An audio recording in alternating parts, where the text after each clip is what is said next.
मुबश्शिरुकुम बितहियतिल इस्लाम अस्सलामु अलैकुम व रहमतुल्लाहि व बरकातुहू। अल्हम्दुलिल्लाह नहमदुल्लाहिल अज़ीम व नहमदुहु व नुसल्ली व नुसल्लिम अला रसूलिहिल करीम अम्मा बअद फ़क़द क़ाल अल्लाहु तआला फ़ी शानि हबीबिही तअज़ीमन व तकरीमन व मुख़बिरन व आमिरा इन्नल्लाह व मलाइकतहु युसल्लूना अलन नबी या अय्युहल्लज़ीना आमनू सल्लू अलैहि व सल्लिमू तस्लीमा अल्लाहुम्मा सल्लि अला सय्यिदिना मुहम्मदिन व अला आलि सय्यिदिना मुहम्मदिन व बारिक व सल्लिम अलैहि अल्लाहुम्मा सल्लि अला सय्यिदिना मुहम्मदिन व अला आलि सय्यिदिना मुहम्मदिन व बारिक व सल्लिम अलैहि अल्लाहुम्मा सल्लि अला सय्यिदिना मुहम्मदिन व अला आलि सय्यिदिना मुहम्मदिन व बारिक व सल्लिम अलैहि व क़ाल अय्लन फ़क़रऊ मा तयस्सर मिनल क़ुरआन सदक़ल्लाहुल अज़ीम व क़ाल नबियुना मुहम्मदुन सल्लल्लाहु अलैहि वसल्लम खैरुकुम मन तअल्लमल क़ुरआन व अल्लमा व अय्लन क़ाल अल क़ुरआन हुज्जतुन लका व अलैका औ कमा क़ाल अलैहि ஸலாத்து வஸ்ஸலாம்। அளவற்ற அருளாளனும் நிகரற்ற அன்புடையோனுமாகிய அல்லாஹ்விற்கே அனைத்து புகழும் உரித்தாகட்டுமாக. அவனுடைய சாந்தியும் சமாதானமும் மக்கத்து ராஜா மதீனத்து ரோஜா ரசூலே கரீம் எம்பெருமானார் ஸல்லல்லாஹு அலைஹி வஸல்லம் அவர்களின் மீதும் அவர்களின் நடிச்சுவற்றை பின்பற்றி வாழ்ந்த உத்தம சத்திய சஹாபாக்கள், தாபியீன்கள், தபா தாபியீன்கள், குறிப்பாக இந்த நல்லதொரு பயான் மஜ்லிஸிலே அமர்ந்திருக்கும் நம்மின் மீதும் நம்மவர்களை சார்ந்தவர்கள் மீதும் என்றென்றும் கொன்றாமல் என்று நிலவட்டுமாக. அரபியிலே இவ்வாறு ஒரு பழமொழி கூறுவார்கள், அல்லிமு அவுலாதுக்கும் அல் குர்ஆன், உங்களுடைய பிள்ளைகளுக்கு நீங்கள் குர்ஆனை கற்றுக் கொடுங்கள். அல் குர்ஆனோ சய்யோ அல்லிமுஹம் குல்லஷை, அந்த குர்ஆன் என்பது உங்களுடைய பிள்ளைகளுக்கு அனைத்தையும் கற்றுத்தரும் என்பதாக கூறுவார்கள். இன்னொரு இது கூறுவார்கள், லா துரப்பு அவுலாதக்கும் comma ரப்பாக்கும் ஆபாக்கும் லிஅன்னஹு ஸமானிக்கும் கைரி Zaman. Don't raise your children as raise your parents because the timeline was total change. உங்களுடைய பெற்றோர்கள் எவ்வாறு உங்களை வளர்த்தார்களோ அதே போன்று நீங்கள் உங்கள் பிள்ளைகளை வளர்க்காதீர்கள். ஏனென்று சொன்னால் அவர்கள் வாழ்ந்த காலகட்டம் வேறு, நீங்கள் வாழ்கின்ற காலகட்டம் வேறு. சிறிய வயதில் குர்ஆன் சிறிய வயதில் கற்றுக் கொடுக்கக்கூடிய குர்ஆன் என்பது அவர் மரணிக்கும் வரை இதயத்தில் நிற்கக்கூடிய ஒன்றாக இருக்கின்றது. முதலாவதாக நாம் அல்லாஹ்விற்கு அதிகம் ஷுக்ர் செய்ய வேண்டும். ஏனென்று சொன்னால் இந்த உம்மத்தே முஹம்மதியாவிலே நம்மை படைக்க செய்திருக்கின்றார். அடுத்தபடியாக இந்த குர்ஆன் என்ற மாபெரிய நியாமத்தை நமக்கு கொடுத்துள்ளான். நபிகள் நாயகம் ஸல்லல்லாஹு அலைஹி வஸல்லம் அவர்கள் ஹதீஸிலே கூறும் பொழுது இவ்வாறு கூறுவார்கள், மன் கரஅல் குர்ஆனு ஃபகத் இஸ்ததரஜ நுபுவதி பைன ஜம்பைஹி லிஅன்னஹு கைர லா யுஹா இலை. எவர் ஒருவர் இந்த குர்ஆனை தொட்டு தடவி கண்ணால் ஓதுகின்றாரோ, இந்த குர்ஆனை தொட்டு தடவி கண்ணால் ஓதுகின்றாரோ, நுபுவத்தின் ஒளி என்பது அவருடைய உள்ளத்தில் இறங்குகின்றது என்பதாக பெருமானார் ஸல்லல்லாஹு அலைஹி வஸல்லம் அவர்கள் குறிப்பிடுகின்றார்கள். இன்னொரு ஹதீஸிலே இவ்வாறு வருகின்றது, யார் மிகச் சிறிய வயதில் குர்ஆனை கற்கின்றாரோ அவருடைய இரத்தத்திலும் சதையிலும் குர்ஆன் கலக்கின்றது என்பதாக கூறுவார்கள். இந்த உலகத்தில் நாம் கூட்டம்னு சொன்னால் 5 பேர் 10 பேர் வந்துடுவாங்க. அதில் ஒரு எந்த சந்தேகமோ இல்லை, குடும்பத்தார்களோ ஃப்ரெண்ட்ஸோ வந்துடுவாங்க. ஆனால் கபருக்கு சென்று விட்டால் அவ்வாறு அல்ல. நம்ம கூப்பிட்டா இல்லை, நம்ம ஒப்பாரி வச்சு அழுதாலும் யாரும் வரமாட்டாங்க. எவர் ஒருவர் இந்த துன்யாவிலே அதிகமாக குர்ஆனை ஓதுகின்றாரோ நாளை மறுமையில் கபருடன் அந்த குர்ஆன் என்பது இருக்கும் என்பதாக கூறுவார்கள். ஒருமுறை நபிகள் நாயகம் ஸல்லல்லாஹு அலைஹி வஸல்லம் அவர்கள் தன் தோழர்களிடம் கூறுவார்கள், என்னவென்று சொன்னால், ஒரு இரும்பு எப்படி தண்ணீர் பட்டால் துருப்பிடித்து போகிறதோ அதே போன்றுதான் உங்களுடைய இதயமும் துருப்பிடித்து போகின்றது என்பதாக கூறுவார்கள். அறிவாளியான சஹாபாக்களுடனே கேட்டாங்க, யா ரசூலல்லாஹ், அல்லாஹ்வின் தூதரே, அந்த துருவை நீக்குவதற்கு என்ன வழி, அந்த துருவை நீக்குவதற்கு என்ன வழி என்று கேட்ட பொழுது நபிகள் நாயகம் ஸல்லல்லாஹு அலைஹி வஸல்லம் அவர்கள் சொன்னார்கள், கிதாபுல்லாஹ், அது குர்ஆன், அல்லாஹ்வுடைய வேதம்.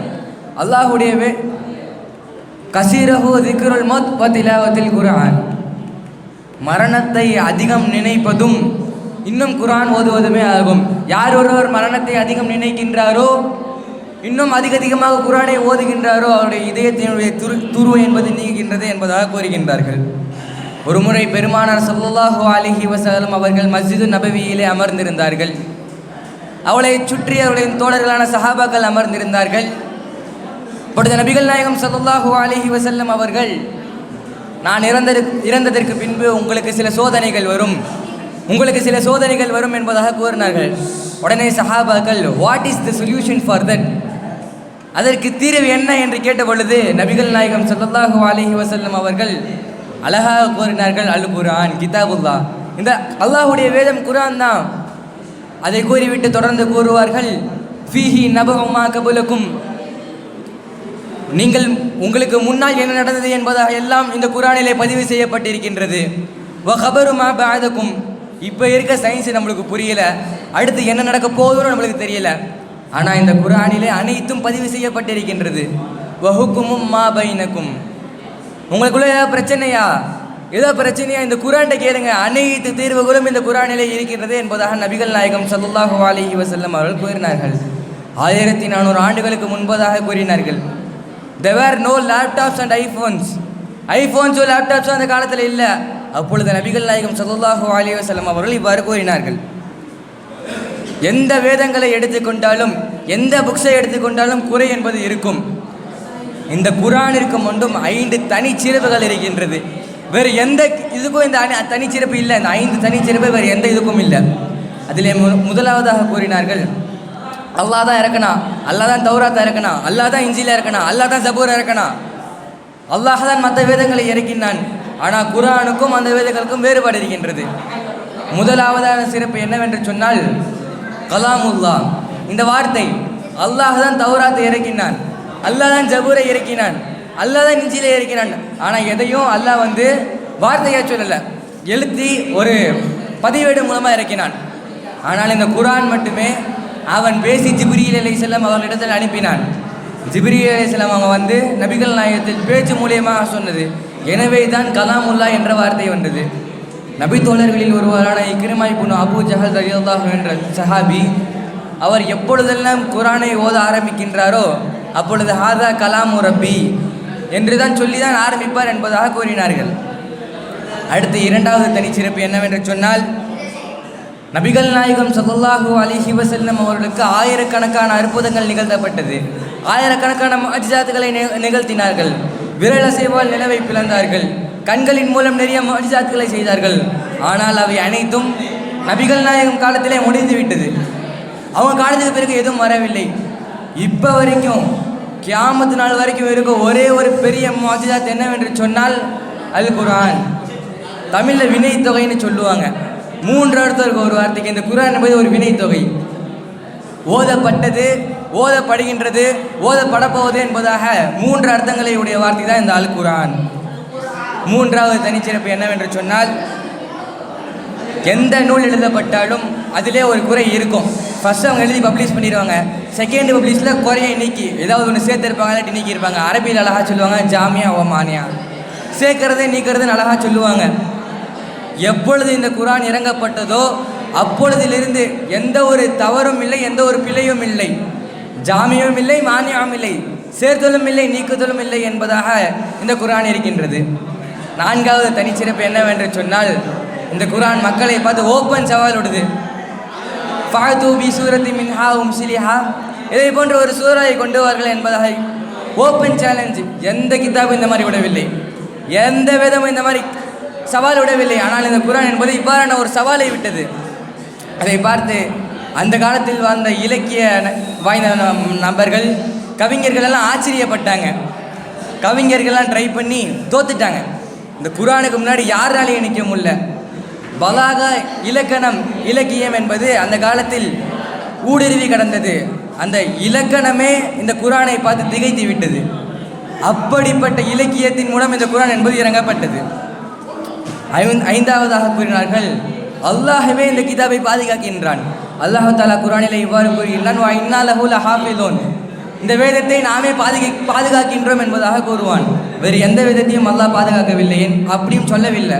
தௌராத் இறக்கனா நாங்கள் பாதுகாக்கிறோம் சொல்லவில்லை. ஆனால் இந்த குர்ஆனை மட்டும்தான் அல்லாஹ் நாங்களே இருக்கிறோம், நாங்களே பாதுகாக்கின்றோம் என்பதாக கூறுகின்றான். ஒருமுறை நபிகள் நாயகம் ஸல்லல்லாஹு அலைஹி வஸல்லம் அவர் ஹதீஸிலே இவ்வாறு கூறுவார்கள், அசாரத்துன் உம்மதி ஹமலத்துல் குர்ஆன் வ அஸ்ஹாபுல் லைல். என்னுடைய உம்மத்திலே சிறந்தவர்கள் 2 நபர்கள். முதலாவது இந்த குர்ஆனை சுமக்கின்றவர்களும், இரண்டாவது இரவை உயிர்ப்பிப்பவர்களும் ஆவார்கள். பெருமானார் ஸல்லல்லாஹு அலைஹி வஸல்லம் அவர்கள் குடும்பத்திற்குன்னு சொன்னால் யாரை நம்புவீங்களா? அல்லாஹு தஆலாவிற்கு குடும்பம் இருக்கிறது என்று சொன்னால் யாராவது நம்புவீங்களா? நபிகள் நாயகம் ஸல்லல்லாஹு அலைஹி வஸல்லம் சொன்னார்கள், இன்னல்லாஹ அஹ்லைனி மினன் நாஸ். மக்களில் சில கூட்டம் அல்லாஹ்விற்கு குடும்பமாகும். உடனே சஹாபாக்கள் என்ன தெரியுமா கேட்டாங்க? யா ரசூலுல்லாஹ் மன்ஹும், அவர்கள் யார் என்று கேட்ட பொழுது நபிகள் நாயகம் ஸல்லல்லாஹு அலைஹி வஸல்லம் அவர்கள் கூறினார்கள், ஹும் அஹ்லுல் குர்ஆன். அவர்கள் தான் அதிகமாக குர்ஆனை ஓதுகின்றவர்கள். நாம் அதிகமாக குர்ஆனின் ஓதுவதன் மூலம் அல்லாஹ்வுடைய குடும்பமாக நாம் மாறுகின்றோம். நாளைக்கு கியாமத்து நாளிலே அல்லாஹ் தான் ஒரு அடியாரிடம் பார்த்து இக்ரா, நீ ஓது என்பதாக சொல்லுவான். நீ பூமியில் ஓதுனா இப்பயும் அதே மாதிரி ஓது என்பதாக சொல்லுவான். அதே மாதிரி அந்த மனிதரும் ஓதுவார். அவர் ஓதுகின்ற சூறாக்களை கேட்ப அவருடைய தரஜாக்கள் உயர்ந்து கொண்டே இருக்கும். அவனுடைய அந்தஸ்து உயரட்டும் என்பதாக கூறுவான். அவருடைய அந்தஸ்து உயர்ந்து கொண்டே இருக்கும். அவருடைய அந்தஸ்து உயர்ந்து கொண்டே இருக்கும். இன்னும் அல்லாஹ் தஆலா இவ்வாறு கூறுவான், வரத்தில் கமா குந்த துரத்தில் ஃபித் துன்யா. நீ அந்த உலகத்திலே எவ்வாறு தஜ்வீதோடு எழுத்து உச்சரிப்போடு அழகாக ஓதினாயோ அதே மாதிரி இங்கே ஓது அப்படின்னு சொல்லுவான் அல்லாஹ். அந்த மனிதரும் அவ்வாறே ஓதுவார். அவர் எந்த சூறா வரைக்கும் ஓதி முடிக்கின்றாரோ அதை போல் இந்த தரஜா அவருடைய அந்தஸ்து ஏறிக்கொண்டே இருக்கும் என்பதாக கூறுகின்றார்கள். ஒருவன் இந்த உலகத்தில் ஒரு சின்ன ஏக்கர், ஒரு 10-100 ஏக்கர் இடம் வாங்கிட்டானா சந்தோஷப்படுறான். ஆனால் குர்ஆன் ஓதுவதன் மூலம் நமக்கு சுவனத்தில் தோட்டங்களும் தோப்புகளும் பல ஏக்கர் கணக்கில் நிலங்களும் கிடைக்கின்றது. இந்த துன்யாவுடைய வாழ்வு என்பது மிகச்சிறிய வாழ்வு. மாபைன சித்தீன ஓ 70, 60க்கும் 70க்கும் மத்தியே உள்ள வாழ்விலே மனிதன் அதை வாங்கிட்டோன்னு சந்தோஷப்படுறான். ஆனால் ஆகிரத்துடைய வாழ்வு அப்படிப்பட்டதல்ல. ஆகிரத்துடைய வாழ்வு அப்படிப்பட்டதில்லை. அது முடிவே கிடையாது. அந்த இடத்தில் கிடைக்கின்றது தான் மிக சந்தோஷமான ஒன்று. அதுக்கு முடிவே கிடையாது என்பதாக கூறுவார்கள். ஒருவர் குர்ஆனிலே மூழ்கி விட்டார். எந்திரிச்சா குர்ஆனு, உட்கார்ந்தா குர்ஆனு, படுத்தா குர்ஆனு. எப்படின்னா துவா கூட கேட்கறது இல்லை, ஃபுல்லாக குர்ஆனே ஓதிக்கிட்டே இருக்காரு அப்படின்னு சொன்னால் அல்லாஹ் தஆலாவுடைய ஹலால ஹஜத்தை தானாக நிறைவேற்றுறான். அவர் துவா கேட்கணும்னு அவசியமே இல்லை, தானாக நிறைவேற்றுறான். நபிகள் நாயகம் ஸல்லல்லாஹு அலைஹி வஸல்லம் அவர்கள் இவ்வாறு கூறுவார்கள், என்னிடம் வந்து எனக்காக நீங்கள் துவா செய்யுங்க அப்படின்னு சொல்கிறவர்களை விட யார் அதிகமாக குர்ஆனை ஓதி துவா கேட்க மறந்து விடுகிறாரோ அவருக்கு நான் அதிகமாக துவா செய்வேன் என்பதாக கூறுவாங்க.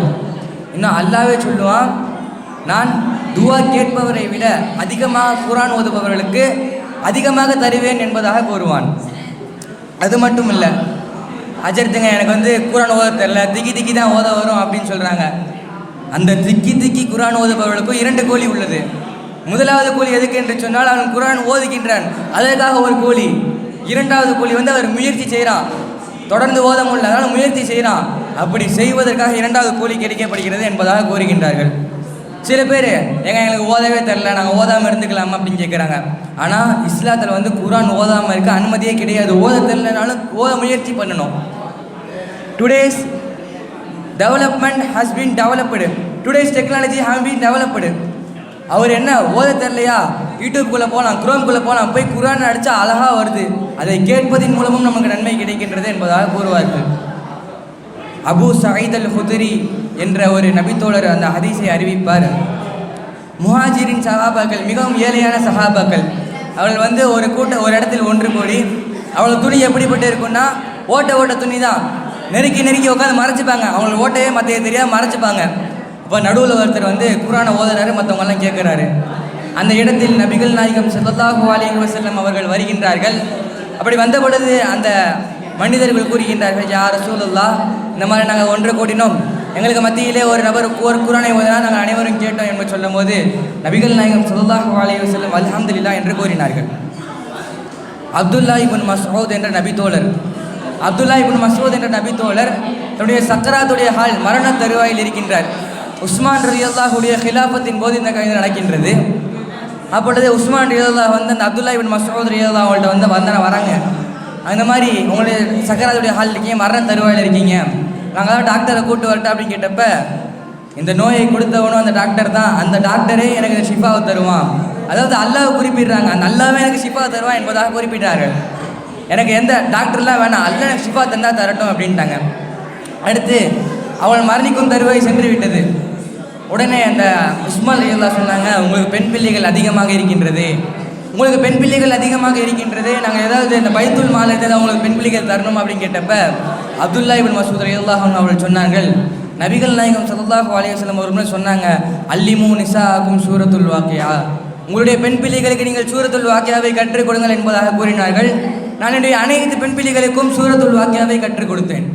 இந்த சூரத்துல் வாக்கியா என்பது சூரத்துல் கனி அப்படின்னு சொல்லுவாங்க, பணக்கார சூரா அப்படின்ற மாதிரி சொல்லுவாங்க. அதே மாதிரி அப்துல்லா இப்னு மஸ்ஊத் ரலியல்லாஹு அன்ஹு மரணிக்கின்றார்கள். அவர்கள் பிள்ளைகள் அனைவரும் பிற்காலகட்டத்தில் பெரிய செல்வ சீமாட்டியுடன் வாழ்ந்தார்கள் என்பதாக வரலாற்றிலே நாம் பார்க்கின்றோம். யார் ஒருவர் குர்ஆனை அதிகம் ஓதுகின்றாரோ அவருக்கு ஒரு ஸ்பெஷல் துவா இருக்குது. எவ்வாறு நபிமார்களுக்கெல்லாம் ஒரு ஸ்பெஷல் துவா இருந்துச்சோ அதே மாதிரி குர்ஆன் ஓதுபவருக்கும் ஒரு ஸ்பெஷல் துவா இருக்குது என்பதாக கூறுவார்கள்.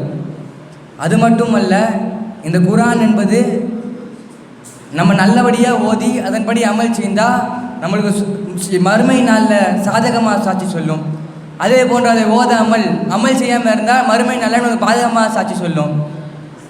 மன் ஷஃபஅலஹு குர்ஆனு யௌமுல் கியாமா ஃபக்கத் நஜா, எவர் ஒருவருக்கு மறுமை நாளிலே குர்ஆன் சாட்சி சொல்கிறதோ, அதாவது நல்லபடியாக சாட்சி சொல்கிறதோ, அவர் வெற்றி பெற்று விட்டார், எந்த ஒரு தடையும் இல்லாமல் வெற்றி பெற்று விட்டார், அவர் சொர்க்கம் என்பதாக கூறுவார்கள். நம்ம குர்ஆனில் ஒரு ஆயத்து ஓதுறோம், அதில் ஒவ்வொரு எழுத்துக்கும் 10 நன்மை.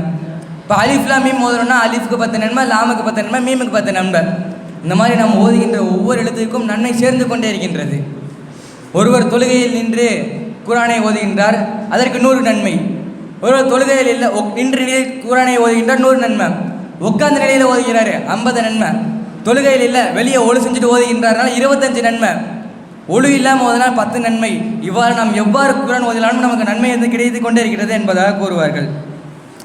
எந்த வீட்டில் அதிகமாக குர்ஆன் ஓதப்படுகின்றதோ, எந்த ஒரு வீட்டில் அதிகமாக குர்ஆன் ஓதப்படுகின்றதோ அவருடைய வீட்டில் வானவர்கள் வந்து செல்வார்கள். வானவர்கள் வந்து செல்வார்கள், அதன் மூலியமாக அந்த வீட்டில் பரக்கத்து ஏற்படும். ஷைத்தான் விரண்டு ஓடுகின்றான், நெருக்கடி என்பது ஏற்படாது என்பதாக கூறுவார்கள். இறை வேதத்திலிருந்து எவர் ஒரு வசனத்தை மனனம் செய்கின்றாரோ நாளை மறுமை நாளில் அவ்வசனம் அழகிய முகத்துடன் அவரை வரவேற்கும், புன்னகை பூத்த முகத்துடன் அவரை மறுமை நாளில் வரவேற்கும் என்பதாக கூறுகின்றார்கள். அதே போன்று எவரின் மனதில் குர்ஆனுடைய ஒரு பகுதி கூட இல்லையோ அந்த இது அவரின் உள்ளம் பாலடைந்த வீட்டை போல. ஒரு வீட்டில் இருக்குது, அந்த வீட்டில் மக்கள் வாழ்ந்து ஒரு குடும்பம் வாழ்ந்தால் தான் வீட்டுக்கு அழகும் செழிப்போம்.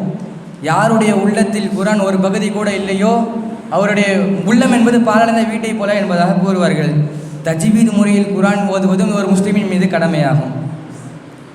குர்ஆனை கற்றுக் கொடுப்பவரின் சிறப்பு, குர்ஆன் கற்றுக் கொடுப்பவரின் சிறப்பு என்பதை என்னவென்று ஒரு தோழர் நபி ஸல்லல்லாஹு அலைஹி வஸல்லம் கேட்பாங்க. நபிகள் நாயகம் குர்ஆனுக்கு எந்த இதுவும் இல்லை, முடிவே இல்லை அப்படின்னு சொல்லிடுவாங்க. அதுக்கப்புறம் ஜிப்ரீல் அலைஹிஸ்ஸலாம் அவர்கள் கேட்பாங்க, இந்த மாதிரி குர்ஆன் கற்றுக் கொடுத்தவர்களுக்கு என்ன கூலி அப்படின்னு கேட்கும்போது ஜிப்ரீல் அலைஹிஸ்ஸலாம் அவர்கள் சொல்லுவார்கள், நம்மளாம் ஒரு போர் நம்ம கலந்து கொள்ள முடியல, 10,000 அறப்போரில் கலந்து கொண்டதை போன்றும் ஒரு ஏழைக்கு உணவளிப்பதே நம்ம ரொம்ப கஞ்சப்படுறோம், எப்படி இந்த உணவளிச்ச காசு போயிருமே அப்படின்னு இது பண்ணுறோம். 10,000 பசித்த ஏழைகளுக்கு உணவளித்ததை போன்றும், இன்னும் ஆடை இல்லாத 10,000 ஏழைகளுக்கு ஆடை அளித்ததை போன்றும், இன்னும் மறுமை நாளை மீசான் தராசில் நன்மையுடைய எடை அதிகமாக இருக்கும், இதைவிட அதிகமான கூலி தான் அவருக்கு இருக்கின்றது என்பதாக ஜிப்ரீல் அலைஹிஸ்ஸலாம் அவர்கள் கூறுவார்கள். இறுதியாக ஒரு சம்பவத்தை சொல்லி என்னுடைய உரையை முடித்து கொள்கிறேன். வங்கதேசத்தில் ஒரு ஆளுநரான KA ஃபஸ்லுல் ஹக் அப்படின்ற ஒருத்தவர், அவர் எப்போ பார்த்தாலும் குர்ஆனை ஓதிக்கிட்டே இருப்பார். அவர் ஒரு பிரதமர், குர்ஆன் ஓதிக்கிட்டே இருப்பார். ஒரு முறை என்னாச்சு, அவர் ரயில் பயணம் மேற்கொள்வதற்காக கிளம்புகிறாரு. குர்ஆனை ஏன்னா ரயிலில் வந்துட்டார், ஏறி உக்காந்துட்டாரு, கிளம்பிட்டார். ரயில் கிளம்பிருச்சு, பார்த்தா அந்த ரயில் பாதியிலேயே பாமச்சு வெடிக்கப்பட்டுருச்சு அப்படின்னு சொன்னோன்னே நியூஸ் பரவுது. மக்கள்லாம் இதை கேட்டு ரொம்ப வருத்தப்படுறாங்க, இந்த மாதிரி அவர் இறந்துட்டார் அப்படின்னு சொல்லி வருத்தப்படுறாங்க. அதற்கு கொஞ்ச நேரத்திலேயே இன்னொரு நியூஸ் வருது, இந்த மாதிரி KA ஃபஸ்லுல் ஹக் நம்மளுக்கு முன்னாடி பேச போகிறாரு அப்படின்னு ஒரு நியூஸ் வருது. இந்த மாதிரி அவர் பேசுகிறாரு, அவர் ஒரு இறைநேசர், இந்த மாதிரி பேசுகிறாரு. எனக்கு ட்ரெயினில் டிக்கெட் புக் பண்ணப்பட்டுச்சு, அது உண்மை தான். அதே மாதிரி அந்த ட்ரெயினில் நான் ஏறி உட்காந்து, அது உண்மை தான். ஏறி உட்காந்ததுக்கப்புறம் தான் பார்த்தேன், நான் எப்பயும் பயணத்தின் போது ஒரு குர்ஆன் ஓதுவேன். அந்த குர்ஆனை எடுத்துகிட்டு வர மறந்துட்டேன். சரி குர்ஆன் இல்லை நம்மளுக்கு பயணம் போகாதுன்னு சொல்லிட்டு அந்த ரயிலை விட்டு இறங்கிட்டேன். அந்த ட்ரெயினை விட்டு நான் இறங்கிட்டேன். அதன் காரியத்தினால் அவர்களுக்கு அந்த கெட்ட மரணம் என்பதை அல்லாஹ் பாதுகாத்துட்டான். அந்த கெட்ட மரணத்தை விட்டு அல்லாஹ் பாதுகாத்துட்டான். இந்த குர்ஆன் ஓதுவதின் மூலம் நம்மளுக்கு நன்மைகள் கிடைக்கின்றது, கெட்ட மரணத்தை விட்டு பாதுகாப்பு கிடைக்கின்றது, பரக்கத் கிடைக்கின்றது. அல்லாஹு தஆலாவே நம்ம அலானா ஹாஜத்தை நிறைவேற்றுகிறான் என்று சொன்னால், இன்னும் இந்த ஒரு பொக்கிஷம் கிடைத்து நாம் ஓடவில்லை என்று சொன்னால் நாம் தான் இருக்கிறதே மோசமான மூடர்கள். எனவே வாழும் காலகட்டத்தில் அதிகமாக குர்ஆனை ஓதும் பாக்கியத்தையும் அதை மரணம் செய்யும் பாக்கியத்தையும் வல்லோன் அல்லாஹ் உங்களுக்கும் எனக்கும் தந்தருள்வானாக. வா ஆகிரு தஅவானா அல்ஹம்துலில்லாஹி ரப்பில் ஆலமீன். அஸ்ஸலாமு அலைக்கும் வரஹ்மத்துல்லாஹி வபரகாத்துஹு.